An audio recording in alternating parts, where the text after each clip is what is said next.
Assalamualaikum warahmatullahi wabarakatuh. Nama saya Maureen Dita Zahra dengan NIM akhir 87. Hari ini saya akan mempresentasikan tentang kasus Ustadz dalam pondok pesantren yang melakukan kekerasan seksual terhadap santri. Heri Wirawan adalah seorang ustadz sekaligus pemilik pondok pesantren terlibat dalam kejahatan berat berupa pemerkosaan terhadap 13 santriwati yang berada di bawah bimbingannya. Kasus ini tidak hanya berdampak pada kehamilan beberapa korban, tetapi juga menimbulkan luka psikologis yang mendalam, mengingat posisi Heri sebagai tokoh agama yang seharusnya menjadi pelindung dan pembimbing moral. Sedangkan Heri merupakan pelanggaran serius terhadap hak asasi anak dan kepercayaan masyarakat terhadap institusi pendidikan berbasis agama.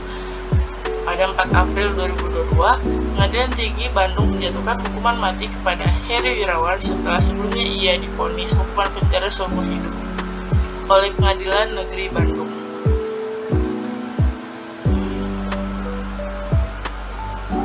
Putusan ini mencerminkan ketegasan hukum dalam menangani kejahatan seksual terhadap anak, terutama yang dilakukan oleh figur dengan otoritas moral. Selain dijatuhi hukuman mati, Heri juga diwajibkan membayar restitusi sebesar 300 juta kepada para korban. Kasus ini menjadi perhatian luas karena tidak hanya melibatkan pelanggaran hukum pidana, tetapi juga menyentuh isu kepercayaan dan moralitas dalam masyarakat. Fakta-fakta yang ada dalam kasus tersebut: yang pertama, identitas pelaku, yaitu Heri Wirawan adalah seorang ustadz dan pemilik pondok pesantren di Bandung, Jawa Barat.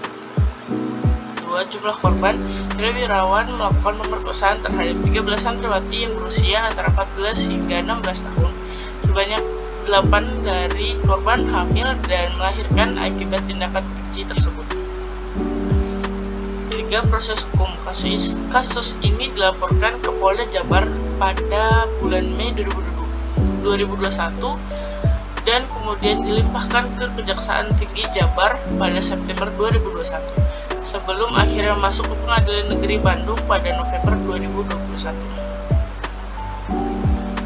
Keempat, vonis awal pada 15 Februari 2022, Pengadilan Negeri Bandung menjatuhkan vonis penjara seumur hidup kepada Heri Wirawan setelah dinyatakan bersalah melakukan pemerkosaan sesuai dengan pasal 81 ayat 1, 3, dan 5 junto pasal 76 huruf D Undang-Undang Perlindungan Anak.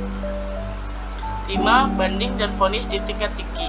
Jaksa mengajukan banding atas vonis tersebut dan pada 4 April 2022, Pengadilan Tinggi Bandung memperberat hukuman Heri Wirawan menjadi hukuman mati dengan alasan untuk memberikan efek jera dan melindungi masyarakat. 6. Kasasi ditolak. Heri Wirawan mengajukan kasasi ke Mahkamah Agung, namun pada 3 Januari 2023, Mahkamah Agung menolak permohonan tersebut dan memperkuat vonis hukuman mati. 7. Restitusi untuk korban. Heri diwajibkan membayar restitusi sebesar 331 juta kepada korban sebagai ganti rugi atas kerugian yang dialami. Namun, terdapat kontroversi mengenai siapa yang seharusnya menanggung biaya restitusi ini. 8. Penyitaan aset.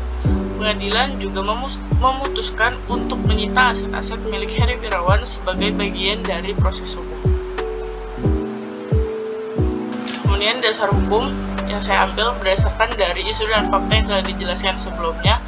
Itu pertama, Kitab Undang-Undang Hukum Pidana atau KUHP dalam pasal 285 dan pasal 287. Kemudian yang kedua, Undang-Undang Nomor 35 Tahun 2014 tentang Perlindungan Anak dalam pasal 81 dan pasal 76 huruf D. Kemudian Undang-Undang Nomor 11 Tahun 2012 tentang Sistem Peradilan Pidana Anak. Dan keempat, Peraturan Pemerintah Nomor 70 Tahun 2020. Kemudian analisis yang dapat saya sampaikan yaitu kasus Heri Wirawan yang terlibat dalam pemerkosaan terhadap 13 santriwati hingga menyebabkan kehamilan dan kelahiran memperlihatkan betapa seriusnya tantangan yang dihadapi dalam penegakan hukum terkait kekerasan seksual terhadap anak di Indonesia. Kasus ini menyoroti kelemahan sistem hukum dalam menangani pelaku kekerasan seksual yang melibatkan korban anak, serta perlunya perhatian lebih besar terhadap perlindungan anak dari eksploitasi dan kekerasan seksual. Perilaku Harry dalam kasus ini memenuhi unsur-unsur tindak pidana pemerkosaan yang diatur dalam Kitab Undang-Undang Hukum Pidana atau KUHP dan Undang-Undang Perlindungan Anak. Pasal 285 KUHP mengatur tindakan pemerkosaan Sementara pasal 81 Undang-Undang Nomor 35 Tahun 2014 tentang Perlindungan Anak menetapkan hukuman yang lebih berat bagi pelaku kekerasan seksual terhadap anak. Dalam kasus ini, kedudukan Harry sebagai seorang pendidik dan posisi santriwati sebagai muridnya menciptakan ketimpangan kekuasaan yang menempatkan korban dalam posisi sangat rentan dan sulit untuk menolak tindakan yang dilakukan oleh pelaku. Hal ini semakin memperkuat argumen bahwa perbuatan tersebut adalah pemaksaan yang tak dapat dibantah. Pertanggungjawaban hukum Harry Wirawan menjadi fokus utama dalam kasus ini. Setelah melalui rangkaian proses hukum yang panjang, Pengadilan Negeri Bandung semula menjatuhkan hukuman penjara seumur hidup terhadap Harry. Namun setelah banding, Pengadilan Negeri Bandung memperberat hukuman menjadi hukuman mati. Sebuah keputusan yang menunjukkan keseriusan tindak pidana yang dilakukan dan bertujuan memberi efek jerah baik bagi pelaku maupun masyarakat secara umum. Selain itu, pengadilan memutuskan agar Harry membayar restitusi sebesar 351 juta kepada para korban, meskipun masih ada perdebatan mengenai pihak yang bertanggung jawab untuk membayar ganti rugi tersebut. Hal ini mencerminkan upaya untuk memberikan keadilan kepada korban, meskipun tantangan dalam pelaksanaan restitusi masih perlu diperhatikan dan diatasi. Dampak sosial yang ditimbulkan oleh kasus ini sangat besar. Kejadian pemerkosaan yang melibatkan seorang ustadz berpotensi merusak kepercayaan masyarakat terhadap lembaga pendidikan agama dan sistem pendidikan pada umumnya. Masyarakat dapat merasa cemas mengenai keamanan anak-anak mereka di lingkungan pendidikan, terutama di tempat yang seharusnya menjadi perlindungan bagi mereka.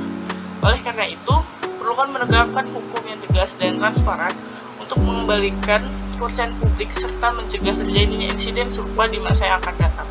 Dan itu, penanganan kasus ini harus diikuti dengan upaya edukasi kepada masyarakat tentang pentingnya perlindungan anak dan pencegahan kekerasan seksual. Selanjutnya, kesimpulan yang dapat saya sampaikan yaitu putusan Pengadilan Negeri Bandung nomor 90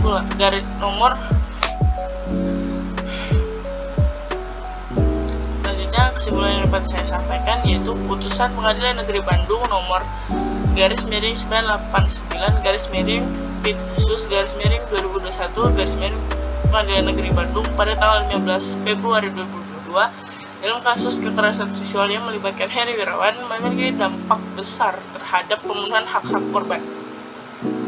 Putusan ini menegaskan pentingnya perlindungan, perawatan, dan keadilan bagi korban yang telah mengalami trauma berat.